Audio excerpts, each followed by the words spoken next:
పాత్రికేయ మిత్రులకు నమస్కారం. ముఖ్యంగా ఈరోజు నాతో ప్రెస్లో పాల్గొన్నటువంటి మిత్రులు నూక కిరణ్ యాదవ్ గారు, చరణ్ కౌశిక్ యాదవ్ గారు, శ్రీకాంత్ గారు, అలాగే శిరీష్ రెడ్డి గారు. ఈరోజు ముఖ్య అంశం, రోజు అంశాలే ఉంటాయి. ఎందుకంటే ఈ బ్యాచ్ రోజు పొద్దున ఒకలేమో ఇవాళ పొద్దున్నే పార్టీ ఆఫీస్కి పోయి మాట్లాడారు, ఇంకోళ్ళు పోయి ధర్నా చౌక్ దగ్గర, ఇంకోళ్ళు పోయి వీళ్ళుగా, ఇంకొకరేమో లాస్ట్కి ఇద్దరు మాట్లాడినా ఇంకా మూడో ఒకళ్ళు ఏదో ఒకటి మాట్లాడకపోతే మళ్ళీ వాళ్ళ స్పేస్ ఏమన్నా ఉండదేమోనని మూడో వాళ్ళు జిఎస్టీల గురించి మాట్లాడారు. ఇక ముగ్గురు అయిపోయాక నాలుగో సెంట్రల్ మినిస్టర్లు బండి సంజయ్ గారు మాట్లాడారు. అంటే రోజు పార్టీని ఏదో విధంగా కాంగ్రెస్ పార్టీని ఇరకాటంలో పెట్టాలన్నది వాళ్ళ మెయిన్ అజెండా. మొట్టమొదటి మన యువరాజు గారితో, అంటే ఎక్స్ యువరాజు గారితో మొదలు పెడదాం. ఎవరు? కేటీఆర్ గారు. కేటీఆర్ గారు నెగిటివ్ పాలసీలు, నెగిటివ్ పాలిటిక్స్ ఇలా మెయిన్ అజెండా. సంవత్సరంన్నర పాలనలో negative politics, negative policies. Negative politics అంటే ఏందో చెప్తా కేటీఆర్ గారికి. ముఖ్యంగా కేటీఆర్ గారు నెగిటివ్ పాలిటిక్స్ అంటే మనం నడిపిస్తున్న సోషల్ మీడియా నెగిటివ్, మనం పెడుతున్న ఆర్టిఫిషియల్ ఇంటెలిజెన్స్ జనరేటెడ్ పిక్చర్స్ పెట్టి దేశవ్యాప్తంగా కాంగ్రెస్ పార్టీని దుష్ప్రచారం చేయడాన్ని నెగిటివ్ పాలిటిక్స్ అంటారు. మీరు చేసిరు మీ నెగిటివ్ పాలిటిక్స్లో ఆ పక్కనున్న సెంట్రల్ మినిస్టర్లు కూడా వచ్చి ఇరుకుతారు. మీరు పెట్టిన ఫోటోలు నిజం అనుకొని భారతదేశ వ్యాప్తంగా సినిమా యాక్టర్లు, ఎన్విరాన్మెంటలిస్టులు, మన ఈవెన్ కిషన్ రెడ్డి గారు లాంటి వాళ్ళు కూడా ఆ ఏఐ పిక్చర్ పెట్టి నిన్న డిలీట్ చేసిర్రు రాత్రి. ఎందుకంటే నిన్న స్టేట్ గవర్నమెంట్ పొద్దున పిటిషన్ వేసిర్రు. ఈ తప్పుడు ప్రచారంతో భారతదేశంలో రాష్ట్ర ప్రభుత్వాన్ని దుష్ప్రచారం చేసే ప్రయత్నం చేస్తున్న వాళ్ళందరి మీద చర్యలు తీసుకోవాలని నిన్న అందరు డిలీట్ చేసిర్రు. సో ఈరోజు మనకి ఏమర్థమైంది? తెలంగాణ సమాజం దీని వైపు చూడాలి. ఏమర్థమైంది? హెచ్సియు భూములో అని చెప్పి వీళ్ళు దుష్ప్రచారం చేస్తున్నటువంటి గచ్చిబౌలి ప్రభుత్వ భూమి, దాని మీద భారతదేశ వ్యాప్తంగా కూడా కాంగ్రెస్ పార్టీని బదనాం చేయాలని చెప్పి ఫేక్ పిక్చర్స్, అక్కడ లేని బొమ్మలను సృష్టించి ఇవన్నీ వాస్తవాలని తెలియజేసే ప్రయత్నం చేసింది ఫస్ట్ కేటీఆర్ బ్యాచ్. దాన్ని నెగిటివ్ పాలిటిక్స్ అంటారు. ఇట్లా కంటిన్యూగా గత సంవత్సరంన్నర నుంచి ఓడిపోయిన రోజు నుంచి ఒక్క రోజు కూడా ఖాళీ లేకుండా పొద్దున్న నుంచి సాయంత్రం దాకా 200-300 మందిని పెట్టి ఆఫీస్లో నెగిటివ్ బొమ్మలు, నెగిటివ్ ప్రచారం, నెగిటివ్ ముచ్చట, నెగిటివ్ వ్యవహారం తప్ప నువ్వు చేసింది ఏమీ లేదు. తెలంగాణలో ఒక ప్రాపర్ అపోజిషన్ రోల్ మీ నాయన వచ్చి అసెంబ్లీలో అటెండ్ కావట్లేడు అపోజిషన్ లీడర్గా. మీరు ఒక కన్స్ట్రక్టివ్ అపోజిషన్ పాత్ర ఏ రోజు పోషించలేదు. విద్వేషం, ద్వేషము, తప్పుడు ప్రచారము, తప్పుడు మాటలు, తప్పుడు ఫోటోలు, తప్పుడు సంకేతాలు. ఇది నెగిటివ్ పాలిటిక్స్ అంటే కేటీఆర్ గారు. ఇకపోతే నెగిటివ్ పాలసీస్. మరి తెలంగాణ ప్రజలు ఈరోజు ఆయననే అడగాలి నెగిటివ్ పాలసీస్ అంటే ఏందో. ఏకకాలంగా భారతదేశంలోనే ఎక్కడ జరగనటువంటిగా 21,000 కోట్ల రూపాయలు రైతు రుణమాఫీ చేయడం నెగిటివ్ పాలసీయా? అంటే ప్రజలు బాగుపడొద్దా? పాలసీ రాంగ్ అంటే అదే కదా పాలసీ. రైతు రుణమాఫీ చేయడం తప్ప, నిన్నటికి నిన్న సన్నబియ్యం వేయడం తప్ప, రాజీవ్ యువ వికాసం 5 లక్షల రూపాయలు వెనుకబడ్డ తరగతులకు వారి ఆర్థికంగా వాళ్ళను బలపరచడానికి తీసుకున్నటువంటి పాలసీ తప్ప, ఉచిత బస్సు మహిళలు ఫ్రీగా తిరుగుతుంటే మీరు ఓర్వలేకపోతుర్రా? అది రాంగ్ పాలసీయా? 500 రూపాయల సిలిండర్ ఇద్దామన్న ఒక ఆలోచన రాంగ్ పాలసీయా? 200 యూనిట్ల కరెంటు రాంగ్ పాలసీయా? చెప్పండి కేటీఆర్ గారు. మీరు ఇలా రాంగ్ పాలసీ, రాంగ్ పాలిటిక్స్ అని చెప్పి మీరు ఇందాక మీ పార్టీ కార్యాలయంలో మీరు మీటింగ్ పెట్టుకున్నారు, తప్పులేదు.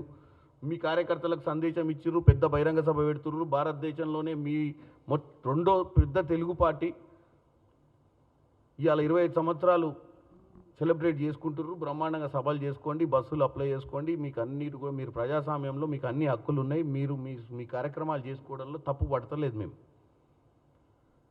మీ కార్యక్రమాలు చేసుకుంటూ కూడా మీ కార్యక్రమాలలో మీ కార్యకర్తలతోటి మీరు ఆ కార్యక్రమాన్ని ఎట్లా సక్సెస్ చేసుకోవాలి, డిజిటల్ మెంబర్షిప్ చేస్తారా, పేపర్ మీద మెంబర్షిప్ చేస్తారు, అన్నీ బాగానే ఉన్నాయి. మీ వ్యవహారం మీరు మాట్లాడుకోవడంలో మేము తప్పు పడతలే.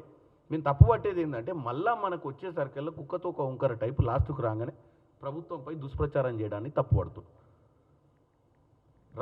నెగిటివ్ పాలిటిక్స్ చేసేది మీరే, ఉన్న పాలసీలను ప్రజలకు మంచి జరుగుతుందంటే ఓర్వలేకపోతుంది మీరే. ఏదో విధంగా డెఫినెట్గా కాంగ్రెస్ పార్టీని ప్రజల ముందు తీసుకుపోయి ఏదో మాట్లాడాలన్న ఆవేశం తప్ప మీలో ఏం కనపడతలేదు కేటీఆర్ గారు. ఇకపోతే మిమ్మల్ని చూసి మీరు ఆడేదో మాట్లాడంగానే మీ బావగారు బయటకు వచ్చారు. వచ్చి మీరు కూడా అన్నట్టుర్రు ఒక లిక్కర్ రెవెన్యూ తప్ప ఏ రెవెన్యూ లేదు ఈ రాష్ట్రానికి అని. ఇక జిఎస్టీ అయితే 0% అని గ్రోత్. నేను మీకు ఒకటే చెప్తున్నా, ఇవాళ జిఎస్టీ 23-24లో 39,295 కోట్లుంటే జిఎస్టీ 24-25 తెలంగాణలో 42,000 కోట్ల 468, 8% గ్రోత్. భారతదేశ వ్యాప్తంగా 8.6% గ్రోత్ ఉంటే అన్ని రాష్ట్రాలు కలిపి దానికి ధీటుగానే సమానంగానే 8% గ్రోత్లో ఈరోజు తెలంగాణ కూడా నడుస్తుంది. పక్కనే ఉన్నటువంటి కేరళలో 6% గ్రోతే ఉంది, ఒడిశాలో 5% గ్రోతే ఉంది, అస్సాంలో 6% గ్రోతే ఉంది, బీహార్లో 6% ఉంది, ఆంధ్రప్రదేశ్లో 5%. ఇవన్నీ కూడా బీజేపీ పాలిత బీజేపీ తోటి ఉన్నటువంటి అలయన్స్లో ఉన్న రాష్ట్రాలే. మరి మనం ఎక్కడ తప్పు చేస్తున్నాము? మనం చూసే విధానంలో తప్పు ఉందా హరీష్ రావు గారు?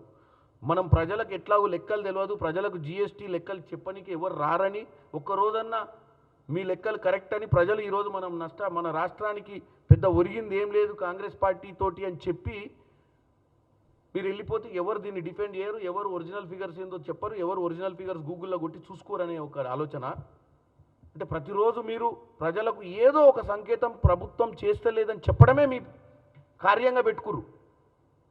ఎందుకంటే ఒక 24 గంటలలో వీళ్ళు వచ్చి చెప్పే లోపు ప్రజలలోనైతే ఇది నాంతది కదా, నాటుకుంటుంది కదా, ప్రజలలో నెగిటివ్ ఒపీనియన్ క్రియేట్ చేస్తడమే లక్ష్యంగా ఇటు బామ్మాడిది పొద్దున బావ మధ్యాహ్నం. ఇక పోతే మన ఏమంటారు కవిత గారు సబ్జెక్టు. ఇప్పుడు కవిత గారికి కంపల్సరీ గుర్తింపు అవసరం ఏర్పడ్డది. ఈ ఇంట్లో వెనకబడిపోయింది ఇలా రేస్లా. మధ్యన టీఆర్ నుంచి వచ్చిన తర్వాత ఏదో ఒక అంశం పట్టుకోవాలంటే మరి అడ్వైజర్ కరెక్ట్ అంశం చెప్తుండో లేదో, ఏ అడ్వైజర్ చెప్తుండో ఏమో అనుకొని సంబంధం లేని సబ్జెక్టులలో ఏలు పెట్టి జ్యోతిరావు పూలే విగ్రహం పెట్టాలని మీరు ఏదో ధర్నా చేస్తున్నారు. మీ నాయన ముఖ్యమంత్రి 10 సంవత్సరాలు ఉన్నప్పుడు అప్పుడు ఆ జాగ కనపడలేదా? అసెంబ్లీలో పెట్టాలన్న ఆలోచన రాలేదా? ఇలా కాంగ్రెస్ పార్టీకి జ్యోతిరావు పూలే గారి పేరు పెట్టాలని చెప్పాల్సిన అవసరం లేదు. 9వ తారీఖు డిసెంబర్ 2023 ప్రమాణ స్వీకారం చేస్తున్నటువంటి రేవంత్ రెడ్డి గారు ఎల్బీ నగర్లో ప్రమాణం చేసిన నిమిషమే మీ నాయన కట్టిన ప్రగతి భవన్ల కంచె ఉడబికి దానికి జ్యోతిరావు పూలే ప్రగతి భవన్ని జ్యోతిరావు పూలే ప్రజాభవన్గా చేశారు. అంతకుముందు కేవలం రాజభవనం ప్రగతి భవనమే ఉండేది.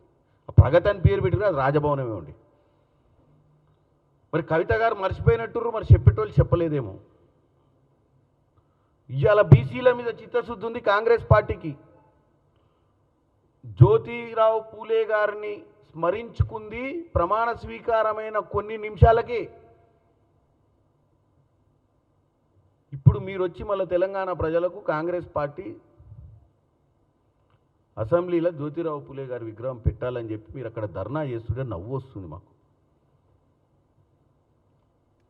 మీడియాలో స్పేస్ తీసుకోవాలనో, మీడియాలో ఏదో చెప్తే నలుగురు వినాలనో ఆలోచన కాదు. ఏం చేసింది కాంగ్రెస్ సంవత్సరంన్నర పాలనలో? జ్యోతిరావు పూలే గారిని విస్మరించిందా, జ్యోతిరావు పూలే గారి ఆదర్శాలను అనుసరించిందా అని చూసుకోవాల్సిన అవసరం కూడా కవిత గారికి ఉండే. కానీ లేదు, ఏదో చెయ్యాలి కార్యక్రమం చేయడమే తప్ప చిత్తశుద్ధి లేదు, ఏం లేదు. కులగణన చేసింది కాంగ్రెస్ పార్టీ భారతదేశంలో మొట్టమొదటిసారి.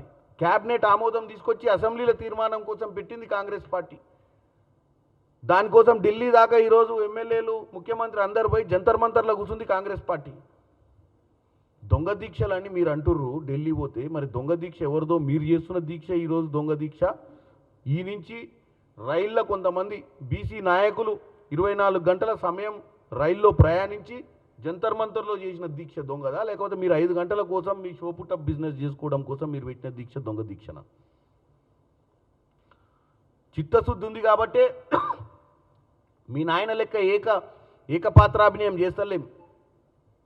ప్రధానమంత్రిని, సెంట్రల్ మినిస్టర్లను అందరినీ కూడా అడుగుతున్నాం ఈరోజు మాకు సహకరించాలని, ఈ బీసీ రిజర్వేషన్ బిల్లును పార్లమెంట్లో కూడా ఆమోదించాలని. ఇవాళ మా రాహుల్ గాంధీ గారిని, ప్రతిపక్షాలలో ఉన్నటువంటి ఎంపీలను, అన్ని పొలిటికల్ పార్టీస్ని కూడా ఆ రోజు మేము పిలిచినాం. ఎంతమంది వచ్చారు? పంజాబ్ నుంచి వచ్చారు, తమిళనాడు నుంచి వచ్చారు, కేరళ నుంచి వచ్చారు ఎంపీలు జంతర్ మంతర్కి. అంటే మేము కనపడతలేరా మీకు? 40 నుంచి 50 మంది ఎంపీలు అక్కడికి వచ్చిన విషయాన్ని మీరు చూస్తలేరా? చూసి విస్మరిస్తుర్రా కవిత గారు? ఈరోజు నేను ఒకటే చెప్పదలుచుకున్నా, మీకు చిత్తశుద్ధి లేదు. మీరు పరిపాలించినప్పుడు ప్రజల గురించి ఆలోచించలేదు, వెనుకబడ్డ తరగతుల గురించి ఆలోచించలేదు. ఈరోజు కేవలం కాంగ్రెస్ పార్టీపై విష ప్రచారం చేయడానికనే మీ కుటుంబంలో ఉన్నటువంటి ముగ్గురు కూడా ఈరోజు 3 అంశాల మీద మాట్లాడుతూ మళ్ళీ తెలంగాణ ప్రజలను తప్పుతో పట్టించే ప్రయత్నం చేస్తారు. ఇక పోతే లాస్ట్కు బండి సంజయ్ గారు, ఆయన కూడా మాట్లాడుతూ, బండి సంజయ్ గారి గురించి ఎక్కువ చెప్పనవసరం లేదు. బండి సంజయ్ గారు తెలంగాణలో ల్యాండ్ కాగానే కార్పొరేటర్ అవుతాడు. సో ఆయన తెలంగాణకు రాగానే ఆయనలో పరకాయ ప్రవేశం చేస్తాడు కార్పొరేటర్. సెంట్రల్ మినిస్టర్ నుంచి బాడీలో కార్పొరేటర్ వస్తాడు, కార్పొరేటర్ మాటలు మాట్లాడతాడు. కార్పొరేటర్ అంటే కార్పొరేటర్కి పెద్ద అవగాహన ఉండదు. ఎందుకు చెప్తున్నాను వినండి. హెచ్సియు భూముల మీద, అంటే హెచ్సియు భూమి కాదు, అది గవర్నమెంట్ భూమి, 400 ఎకరాలు, గోపాన్పల్లిలో ఉన్నటువంటి 400 ఎకరాల భూమి. బండి సంజయ్ గారు మీరు ఒక్కటి చెప్పండి, ఈ 2003లో అమితాబ్ బచ్చన్ అడుగుతాడు కదా దాంట్లో క్వశ్చన్, కోన్ బనేగా కరోర్పతిలో. బండి సంజయ్ గారు మీకు ఒక ప్రశ్న వేస్తున్నాను. 2003లో ప్రధానమంత్రి ఎవరు? ఇందిరాగాంధీ, సోనియా గాంధీ, వాజ్పేయి, నెహ్రూ. 2003లో వాజ్పేయి గారు ప్రధానమంత్రి. ఈ భూముల మీద నువ్వు సిబిఐ ఎంక్వైరీ అయితే వాజ్పేయి లేడు, చంద్రబాబు నాయుడు ఉండు పక్కన. సిబిఐ వేస్తావా, సిబిఐ వేస్తావా ఎంక్వైరీ? సిబిఐ అంటే చంద్రబాబు ఎంక్వైరీ. చంద్రబాబు ముఖ్యమంత్రి ఉన్నప్పుడు ఈ 400 ఎకరాలు బిల్లీరావుకి ఇచ్చిండు, ఐఎంజీ భారత. మరి బండి సంజయ్ గారు ఇప్పుడు డెఫినెట్గా సిబిఐ ఎంక్వైరీ చేసి ఆ భూములను తేలుస్తాడట, తాడో పేడు. ఏంది నువ్వు తాడు చేసేది, పేడు తెలిసేది? నువ్వు ఉన్న పార్టీ ఆ రోజు అధికారంలో ఉంది, నీకున్న అలయన్స్ ఇప్పుడు ఉన్నది 18వ లోక్సభలో ఉన్న అలయన్సే. ఇప్పుడు ఆ అలయన్స్ అప్పుడు ఇక్కడ ముఖ్యమంత్రి ఉంది చంద్రబాబు గారు. వీళ్ళిద్దరు కలిసి ఆ భూమిని ఎస్యూ మధ్యన డివైడ్ చేసిన విషయాన్ని నీకు ఇప్పటి మటుకు అవగాహన లేదు. అది ఫారెస్ట్ ల్యాండ్ అని ఒకరోజు అంటారు, అది హెచ్యూ భూమి అని ఒకరోజు అంటారు. మరి ఇచ్చినటువంటి ఆ రోజు సెంట్రల్లో గవర్నమెంట్ బీజేపీ ఉండి సెంట్రల్ యూనివర్సిటీ రిజిస్ట్రార్లు అందరూ పోయి పంచనామాల సంతకాలు పెట్టింది బండి సంజయ్ గారు. మీరు చూడాల్సిన అవసరం ఉంది. మీరు దయచేసి హోందాగా మీరు ఒక సెంట్రల్ మినిస్టర్ అన్న విషయాన్ని మర్చిపోవద్దు. మీరు ఏది మాట్లాడినా కొంచెం అవగాహన తీసుకొని, కొంచెం దాని మీద సబ్జెక్ట్ మీద కొంచెం గ్రిప్ తెచ్చుకొని మాట్లాడాల్సిన అవసరం ఉంది. దేని మీద సిబిఐ ఎంక్వైరీ చేస్తావు? బిల్లీరావు మీద వేయాల్సిందే నువ్వు ఇప్పుడు. ఎందుకంటే బిల్లీరావు మీద 10 ఏళ్ల నుంచి, ఆ రోజు మీరు అధికారంలో ఉన్నారు సెంట్రల్లో, ఈడ కేసీఆర్ గారు అధికారంలో ఉన్నారు. 10 ఏళ్ల నుంచి బిల్లీరావు తోటి మరి ఎవరు వ్యాపారం చేద్దామని పిచ్చి ఆలోచన వచ్చిందో నాకు తెలుస్తలేదు. ఇవాళ చిత్తశుద్ధున్న రేవంత్ రెడ్డి గారు ఇవాళ ఇంత మీరు బద్నాం చేయడానికి ప్రయత్నం చేస్తారు కదా. మరి మీ లెక్కనే 10 సంవత్సరాలు కేసు నాంచినట్టు సుప్రీంకోర్టులో నాంచి అదే బిల్లీరావుతోటి మీరు చేసుకున్నటువంటి మంతనాలు చెంతనాలు చేసుకొని ఉంటే ఇవాళ ఈ 400 భూమి ప్రజలకు దక్కేదా, ప్రభుత్వానికి దక్కేదా అని అడుగుతున్నా. ఒకవేళ బిల్లీరావుకే కనుక కోర్టులకు వెళ్తుంటే ఈ భూమి ఎవడిచ్చినట్టు, దారాదత్తం చేసినట్టు? ఆ రోజున్న బీజేపీయే కదా దారాదత్తం చేసింది, ఆ రోజున్న చంద్రబాబు నాయుడే కదా దారాదత్తం చేసింది. ఇవాళ తెలంగాణ ప్రజలు అర్థం చేసుకోవాల్సింది ఏంటంటే, ఈ బీజేపీలో ఉన్న బండి సంజయ్ గారు మాట్లాడే పార్టీయే ఆ రోజు అధికారంలో ఉండి బిల్లీరావుకి ఇచ్చింది భూమిని 400 ఎకరాలది. దాన్ని కాపాడింది ఎవరే అంటే రేవంత్ రెడ్డి గారు కాపాడింది. కాపాడి గవర్నమెంట్ ఖాతాలకు వచ్చింది ఆ భూమి. ఇంకా దీని మీద ఎంక్వైరీ ఉంది. నేను ఓపెన్గా చెప్తున్నా మీకు కూడా, మీ జర్నలిస్ట్ మిత్రులందరికీ కూడా ఈ భూమి మీద ఇంతో అంతో ఈ 2-3 రోజులలో అంతకుముందు లేకపోవచ్చు. మీలాంటి సీనియర్ జర్నలిస్ట్ ఉండొచ్చు. కొంతమందికి అంతకుముందు ఈ 400 ఎకరాలు ఐఎంజీ భారత అంటే మీరు అప్పుడు రాజశేఖర రెడ్డి గారికి దగ్గర కాబట్టి మీకు తెలుసు కావచ్చు ఎట్లెట్లా ట్రాన్స్ఫర్ అయినాయో, లేకపోతే ఎట్లెట్లా పోరాటం చేసిర్రో, ఎట్లెట్లా దాన్ని బయటికి తీసుకొచ్చే ప్రయత్నం చేసిర్రో. చాలామందికి ఈరోజు తెలంగాణలో ఈ 400 acres అనే ల్యాండ్ మీద అవగాహన లేకనే వీళ్ళు రోజు దుష్ప్రచారం చేస్తున్నారు. తెలంగాణ ప్రజల మనసులో విషం నాటే ప్రయత్నం చేస్తుర్రు. రేవంత్ రెడ్డి గారు ప్రభుత్వ భూమినో లేకపోతే అదే యూనివర్సిటీ భూమినో అటవీ భూమినో తీసుకున్నట్టుగా పోర్ట్రే చేయడానికి ప్రయత్నం చేయడంలోనే ఈరోజు వాళ్ళు బిజీ ఉన్నారు తప్ప వాస్తవాలు చెప్పే ప్రయత్నం చేస్తలేరు. నేను ఇది 3వ సారో 4వ సారో దీన్ని మరీ బ్రీఫింగ్ చేస్తున్నాను. ఇప్పుడు కూడా చేయాల్సిన అవసరం ఎందుకు వచ్చిందంటే బండి సంజయ్ గారు సిబిఐ ఎంక్వైరీ అన్నాడని చెప్పి నేను చెప్తున్నా. రేవంత్ రెడ్డి గారికి చిత్తశుద్ధి ఉంది కాబట్టే దీన్ని కోర్టులో గెలవలసిర్రు. ఆయనకు కూడా కేటీఆర్ లెక్కనో అప్పుడున్న గత 10 ఏళ్ల ప్రభుత్వం లెక్క రెండో ఆలోచన ఉండి బిల్లీరావుతోటే మ్యాచ్ ఫిక్సింగ్ చేసుకొని దాంట్లోనే ఏదైనా ప్రైవేట్ భూమిలో సెట్టింగ్ చేసుకుందామన్న ఆలోచన ఉంటే దాన్నే సెట్ చేసుకుందరు. ఇలా తెలంగాణ ప్రజలు అర్థం చేసుకోవాలి ఎవరు మంచి చేసిరు ఎవరు చెడు చేసిరు అని తెలియజేస్తున్నాం.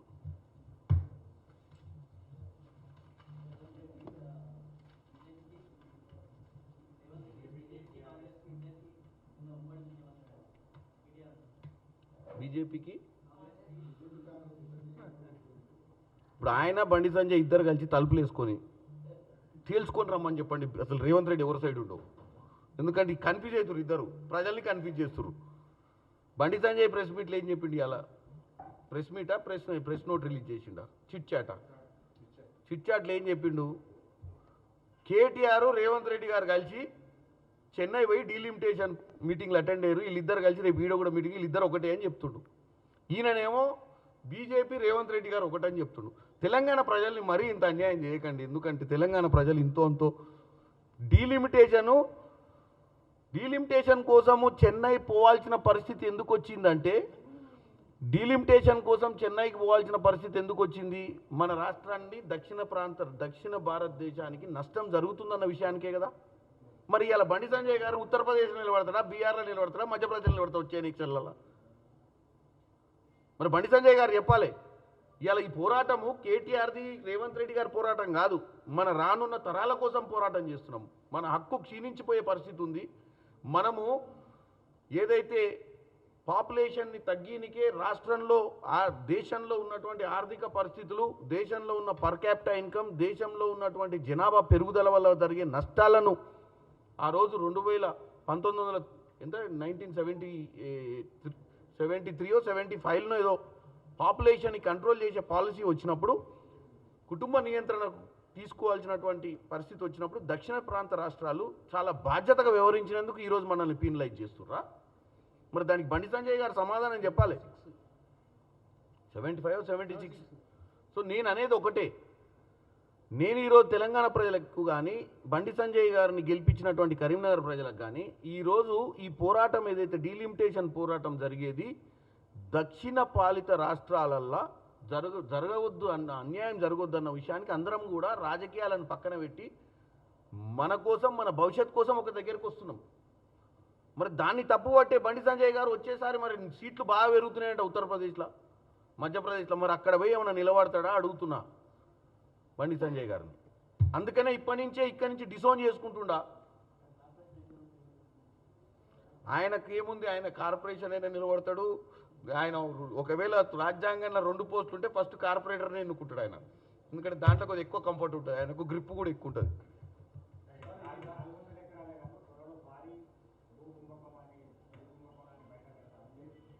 నేను ఒక్కటే చెప్తున్నా, కుంభకోణం జరిగినప్పుడు బయట పెడితే తప్పులేదు. కుంభకోణం జరగకముందే జరగని దాన్ని జరిగినట్టు ప్రజలకు కేవలం తప్పుడు ప్రచారం ఇవ్వద్దని చెప్తున్నా. ఇవాళ ఎందుకు చెప్పండి, ఏఐలో ఒక బాధ్యత గల కేవలం రెచ్చగొట్టాలి. నేను ఒకటి అడుగుతున్నా తెలంగాణ సమాజాన్ని, ఇవాళ కేవలం రెచ్చగొట్టనికనే కదా ఈ మార్పుడ్ పిక్చర్స్, ఆర్టిఫిషియల్ ఇంటెలిజెన్స్ జనరేటెడ్ పిక్చర్స్ని ఈరోజు ఎట్లా మొత్తం బాహుబలి లెక్క తీసి మొత్తం చెరువులు అసలు నాకు తెలిసి నాగార్జున సాగర్ని చూపించినట్టు వాళ్ళు ఆడ ఏది హైదరాబాద్ సెంట్రల్ యూనివర్సిటీ పరిసరాల ప్రాంతాల. అంటే ఒకప్పుడు నాగార్జున సాగర్ని చూపించి ఇప్పుడు ఆడ ఉన్నటువంటి పరిస్థితిని చూపించి ఇంత మార్పు వచ్చిందంటే దెబ్బకే ప్రజలు ఆశ్చర్యపోయారు. సంవత్సరం పాలనలోనే రేవంత్ రెడ్డి గారు ఇంత మార్పు, నీళ్లు కూడా మాయం చేసిండు ఆడ అని. అంటే అటువంటి మీరు చూడండి ఆ విజువల్, చాలామందికి వచ్చి ఉంటుంది ఆ విజువల్. పైన బిఫోర్ ఆఫ్టర్ అని పెట్టి పైన మొత్తం ఆ విజువల్ మొత్తం ఎట్లంటే ఒక గ్రీనరీ, మొత్తం చెరువు, మొత్తం అసలు అంత వాటర్ ఉన్నటువంటి ప్రాంతం లేనేలేదు అక్కడ. గండిపేట ఉంటుంది అటు సైడ్, ఏది కొండకు అవతల. ఇటు సైడ్ చేసి దాన్ని మొత్తం చేసి భారతదేశం మొత్తం చేస్తే నాకు నిన్న హర్యానా నుంచి రాజస్థాన్ నుంచి క్యా హో గయా అంటారు అందరూ. अरे कुछ नहीं हुआ वो पूरा आर्टिफिशियल है आज रात को देखो पूरा निकाल दिया అని చెప్పిన. ఎందుకంటే నిన్న మనం పొద్దున కోర్టులో పిటిషన్ వేయగానే అందరు డిలీట్ చేశారు. అవును ఇది రాంగా అంటే ముందు బండి సంజయ్ మన ముందు కిషన్ రెడ్డి గారే డిలీట్ చేశారు. ఎందుకంటే ఆయనే కదా ఆదర్శంగా ఉండాల్సింది. సో ఆయన డిలీట్ చేసినాక అరే కిషన్ రెడ్డి సాబ్ కోయి డిలీట్ కరేతో హమ్ కిత్తా బహుత్ చోట అని అందరు డిలీట్ చేశారు. మనల్ని కూడా ఏమన్నా కేసులు కాగల మన మీద. ఇంకెవరన్నా ఉంటే ఈ ప్రెస్ మీట్ ద్వారా చెప్తున్నా దయచేసి మీరు కూడా డిలీట్ చేయండి. ఎందుకంటే ఎవరో ప్రోత్సహిస్తే ఎవరో ప్రొవోక్ చేస్తే మీరు పెట్టినటువంటి తప్పుడు పిక్చర్స్ అవి ఒరిజినల్ పిక్చర్స్ కావు. కేవలం కాంగ్రెస్ పార్టీని ఇబ్బందులలో పెట్టాలని కాంగ్రెస్ పార్టీపై దుష్ప్రచారము విషప్రచారం చేయాలన్నటువంటి ఈ కేటీఆర్ అండ్ ముఠా తప్ప ఎవరికి అవసరం లేకుండా అది వాళ్ళు పెట్టినటువంటి ఇత్తనము అందరు దాంట్లో ట్రాప్లో పడ్డారు. ఆ ట్రాప్లో పడి ఇప్పుడు అందరు ఇబ్బందుల పాలు కావద్దని కోరుకుంటున్నారు.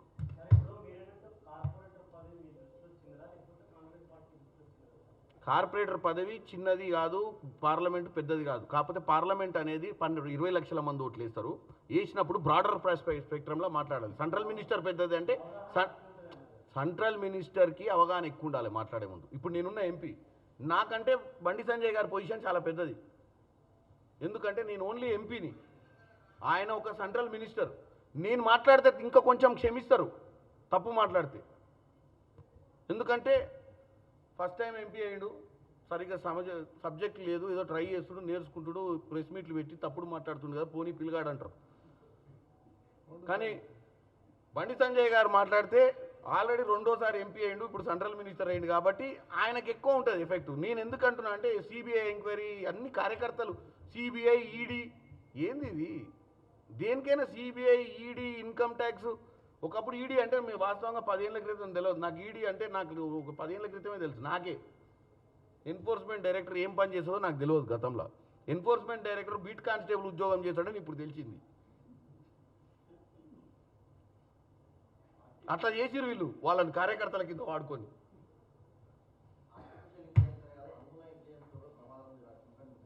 కవిత గారు చెప్పిరా?